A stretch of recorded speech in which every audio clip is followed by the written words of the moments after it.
Here's a pretty common technique used in the supine position to try to restore knee extension.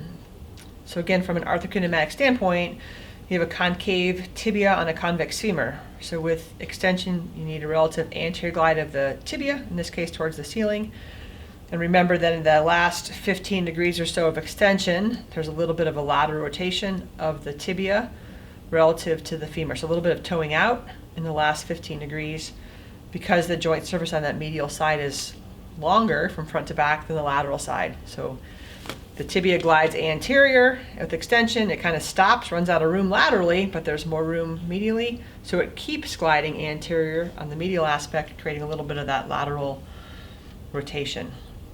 So real common technique in the clinic. I'm going to put my inferior hand at the proximal aspect of the tibia, and then my superior hand is going to come on the distal aspect of the femur, as close to that joint line as I can get.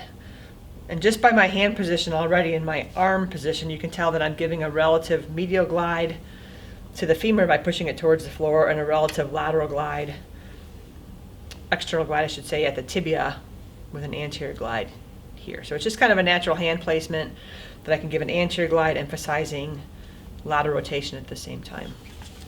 So on a real knee, again, I'm going to come on that distal femur. She's at her barrier, we'll say, for extension, so she can't get her knee extended any more than that. I'm going to hold that distal femur towards the ground in a little bit of medial rotation. I'm going to bring my inferior hand under the proximal tibia as close to the joint line as I can get. I'm going to stabilize the femur. I'm going to pull the tibia towards my nose anteriorly, and again, by the nature of my hand position wrapping around medially, I'm getting much more of a glide on that medial aspect.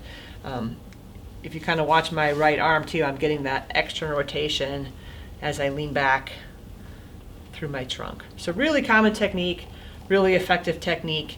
Just make sure, again, you're emphasizing the rotation in the last few degrees, 15 or so, of extension as you're restoring full knee extension.